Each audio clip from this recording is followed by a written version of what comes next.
लोग मुझे देख के भुखलाए हुए हैं इस समय।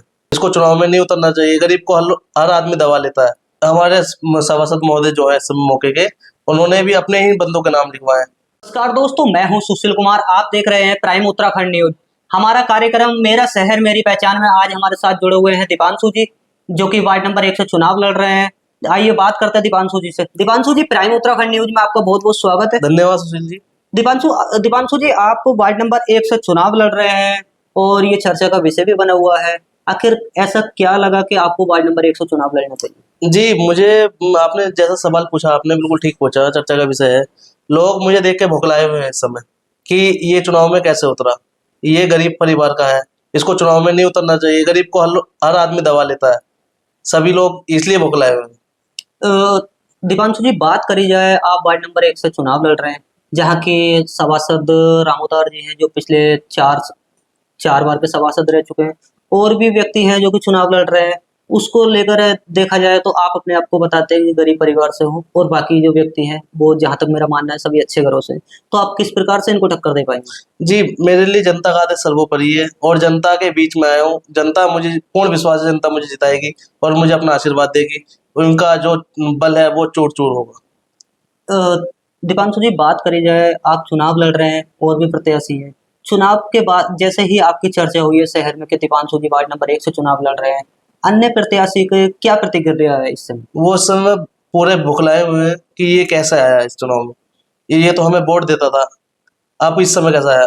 या गरीब को चुनाव लड़ने का हक नहीं है? गरीब भी चुनाव लड़ सकता है। और मैंने देखे भी है, बहुत लोग इधर-उधर चक्कर काटते हैं। गरीब किसी का कोई काम नहीं होता। मैं इसी चक्कर से चुनाव लड़ने का मन बनाया है। मान लीजिए ये आप, जहां तक मेरा अनुमान है, आप पार्टी से ही चुनाव लड़ रहे होंगे, तो आप किस पार्टी से चुनाव लड़ रहे हैं? जी, मैं सबसे ज़्यादा प्रायोरिटी दूँगा कांग्रेस पार्टी को। मैं उसका सदस्य हूँ और मैं लगभग 4, 5, 6 साल से समथिंग उसमें काम कर रहा हूँ। मुझे पूर्ण विश्वास है कांग्रेस पार्टी से, वो मुझे अपना सानिध्य प्राप्त करेगी। यदि मान लीजिए पार्टी आपको टिकट नहीं देती है, तो अगली रणनीति क्या रहेगी? अगर पार्टी मुझे टिकट नहीं देती है, तो मेरी अगली रणनीति यही रहेगी कि मैं निर्दलीय हूँ। जनता की आवाज़ मैं खुद उठाऊँगा बुलंद करके। दीपांशु जी, एक बात देखी जाए तो प्रत्येक चुनाव में देखा जाता है, छोटा चुनाव हो या बड़ा चुनाव हो, कि सभी आते हैं, जितने भी कैंडिडेट होते हैं, प्रत्याशी हैं जितने भी, सभी आते हैं, बड़े-बड़े वादे करते हैं कि मैं जीतने के बाद इस तरह का काम करूँगा, जीतने के बाद ये काम करूँगा।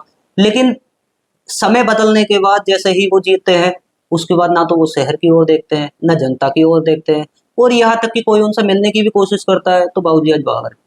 इसको लेकर क्या मानना है आपका कि प्रत्येक जो चुनाव लड़ रहा है, क्या इस प्रकार का उसका रवैया होना चाहिए? जी, जैसे आपने बताया, बहुत अच्छा सवाल किया आपने। जैसा कि हर घर का, जैसा घर नेता आता है कि मुझे वोट दीजिए, उसका ये फ़र्ज़ बनता है कि वोट देगा तभी तभी जब जनता का काम कराएगा। लेकिन वो जनता का काम ही नहीं कराता।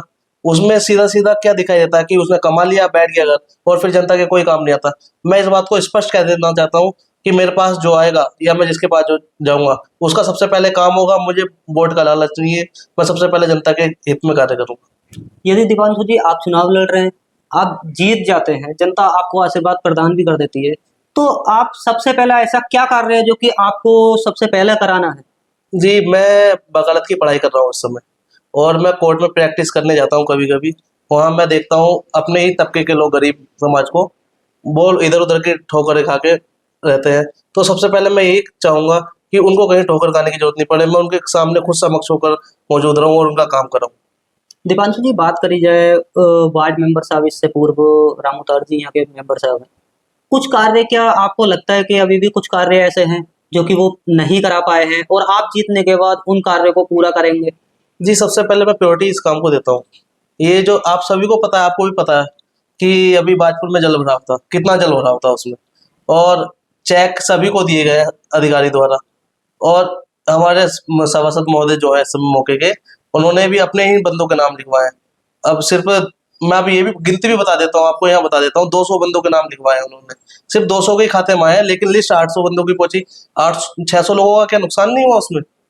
अभी बताइए। तो इसका क्या कारण रहा कि उन 200 ही व्यक्तियों के आए हैं और बाकी 600 बंदों के नहीं आए? ये उनसे व्यक्ति विशेष रूप से जुड़े हुए हैं सभासद महोदय से, इसलिए उन्हीं के आए हैं।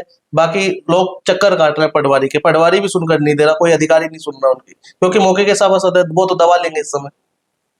तो इसको लेकर क्या कभी वो व्यक्ति कभी सभासद साहब के पास नहीं गए और सभासद जी क्या कभी उनके साथ में खड़ा नहीं हुए कि आपको भी ये चेक मिलने के अधिकार है आपको? जी, नेता क्या ही कर सकता है, आश्वासन पर आश्वासन देगा, कल का कहेगा परसों का कहेगा, नेता का कोई विश्वास करेगा, ये बताइए आप। वह आश्वासन मिल जाता है, फिर घर गरीब आदमी घर दुखी हारा लौट के घर लौट जाता है।